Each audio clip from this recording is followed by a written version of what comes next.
Good morning students, welcome in online class 10th class. आज हम SST का chapter 5 लोकतंत्र, इसके पहले हमने चैप्टर 4 विश्व का इतिहास पढ़ा था। आज हम पढ़ेंगे लोकतंत्र कि लोकतंत्र क्या है। भारत एक लोकतांत्रिक देश है। क्यों हमारी सरकार का गठन किस तरह से होता है? या तो वहां पे लोकतंत्र शासन होगा या फिर वहां पे मोनार्ची यानी राजतंत्रात्मक शासन होगा। ठीक है, भारत एक लोकतांत्रिक देश है। क्यों है? क्योंकि यहाँ सरकार का चुनाव हमारी जनता के द्वारा किया जाता है। हमारी सरकार जनता के प्रति उत्तरदायित्व होता है और उसको प्रतिनिधि का चुनाव करने का चयन करने का अधिकार जनता को दिया गया है। और यहाँ पर 18 साल से ऊपर वाले व्यक्ति को वयस्क मताधिकार के अंतर्गत चुनाव देने का या वोट देने का अधिकार भी दिया गया है। ठीक है, अब यहाँ पे आपको लोकतंत्र का अर्थ एवं उसके प्रकार, पहला टॉपिक है कि लोकतंत्र का सही अर्थ क्या है। लोकतंत्र का सही अर्थ अब्राहम लिंकन की एक परिभाषा के अनुसार बताया गया था कि जनता के लिए और जनता से शासन, कि जनता से और जनता के लिए शासन, कि जो सरकार का गठन हम करते हैं उसमें संपूर्ण जवाबदारी किसके ऊपर होती है? जनता के ऊपर होती है। ठीक है, अब फर्स्ट है लोकतंत्र का अर्थ, कि अंग्रेजी शब्द डेमोक्रेसी का हिंदी रूपांतर है जो लोकतंत्र, जनतंत्र अथवा प्रजातंत्र है। कि लोकतंत्र को जनतंत्र भी कहा जाता है और प्रजातंत्र भी कहा जाता है। अंग्रेजी जो शब्द है डेमोक्रेसी, वो ग्रीक भाषा का शब्द है जो दो शब्दों से मिलकर बना हुआ है, डोमेस एंड क्रेटिया। डोमेस और क्रेटिया इन दो वर्डों के शब्दों के जुड़ने से डेमोक्रेसी का अर्थ बना है। तो डेमोस का मतलब होता है भीड़ या फिर समूह में इकट्ठा होना, किंतु इसका हम प्रेजेंट टाइम में, आज के समय में इसका अर्थ अगर हम लेते हैं तो वो भीड़ से ना होकर जनता से है। और क्रेटिया का मतलब होता है शक्ति। तो डेमोस मीन्स होता है जनता और क्रेटिया मीन्स होता है शक्ति। तो जनता की शक्ति या जनता के लिए शक्ति। ठीक है, इस प्रकार शब्दार्थ की दृष्टि से अगर हम देखें तो डेमोक्रेसी का अर्थ हुआ जनता की शक्ति।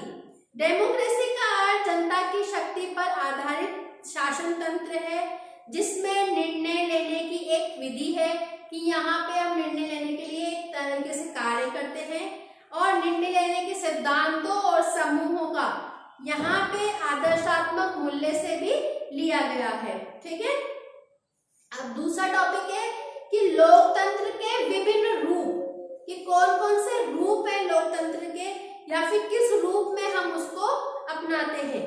आधुनिक काल में लोकतंत्र प्रमुख रूप से या उनके रूप से हम इसको 4 भागों में स्वीकार कर रहे हैं। पहला है राजनीतिक लोकतंत्र, दूसरा सामाजिक लोकतंत्र, तीसरा आर्थिक लोकतंत्र एंड चौथा है नैतिक लोकतंत्र। पहला राजनीतिक लोकतंत्र। राजनीतिक लोकतंत्र को अतीत में व्यक्तिवादी लोकतंत्र भी कहा गया है। कि राजनीतिक लोकतंत्र को अगर हम पहले की अतीत से या भूतकाल से जोड़े तो इसको हम व्यक्तिवादी लोकतंत्र भी कहते हैं, किंतु आधुनिक युग में इसे उदारवादी लोकतंत्र की संज्ञा दी गई है। कि भूतकाल में तो इसको व्यक्तिवादी लोकतंत्र के नाम से उच्चारित किया गया था, किंतु अगर आज वर्तमान में इसको अगर हम किसी नाम से उच्चारित करें तो वो है उदारवादी लोकतंत्र। आधुनिक युग में राजनीतिक लोकतंत्र की उत्पत्ति पश्चिमी देशों में हुई है, अतः इसे कभी कभी पश्चिमी लोकतंत्र भी कहा जाता है। उदारवादी विचारकों ने समस्त राजनीतिक लोकतंत्र के 2 रूपों के उल्लेख किए हैं, कि राज्य के एक प्रकार के रूप में लोकतंत्र या फिर शासन के एक प्रकार के रूप में लोकतंत्र। कि राज्य के एक प्रकार में हो या फिर शासन भी एक प्रकार में हो। राज्य एक प्रकार से रूप में लोकतंत्र का अर्थ है कि लोकतांत्रिक राज्य से है। कि लोकतांत्रिक राज्य की अवधारणा के अनुसार प्रभुसत्ता का निवास जनता में होता है और इसीलिए जनता को सरकार के निर्माण करने की और उनमें अंतिम शक्ति जो होती है वो जनता के पास में होती है। और शासन के रूप में लोकतंत्र का अर्थ है लोकतांत्रिक शासन से, कि वास्तव में लोकतांत्रिक शासन की अवधारणा लोकतांत्रिक राज्य की अवधारणा के अनुसार ही कार्य करती है। ठीक है, फिर लोकतांत्रिक में एक लोक शासन के दो उपभेद होते हैं, अप्रत्यक्ष या प्रत्यक्ष। फिर यहाँ पे मुख्य रूप से लोकतंत्र दो रूप से प्रचलित है, संसदीय लोकतंत्र या अध्यात्मक लोकतंत्र। ठीक है, अब सेकंड आता है सामाजिक लोकतंत्र, कि समाज एक प्रकार के रूप में लोकतंत्र को सामाजिक लोकतंत्र कहा जाता है। सामाजिक लोकतंत्र का प्रमुख लक्ष्य सामाजिक समानता की भावना से है।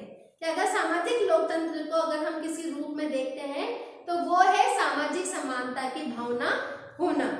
संक्षेप में सामाजिक लोकतंत्र का अर्थ समाज में नस्ल, रंग, रूप, धर्म, जाति, भाषा, लिंग इन सभी के रूप में समान समझे जाने से है। ठीक है, कि धर्म, जाति, नस्ल आदि पर समाज में मौजूद जो विशेषाधिकारों की व्यवस्था की गई है उनका अंत किया जाए, कि किसी भी पक्ष को एक पक्ष को ऊपर ना उठा के सभी को समान अवसर दिए जाने चाहिए, कि क्योंकि कोई एक पक्ष नहीं है जो इम्पोर्टेंट है, सभी पक्षों को बराबर की दृष्टि से देखा जाना चाहिए। फिर है आर्थिक लोकतंत्र, अर्थव्यवस्था के एक प्रकार के रूप में लोकतंत्र को आर्थिक लोकतंत्र भी कहा जाता है।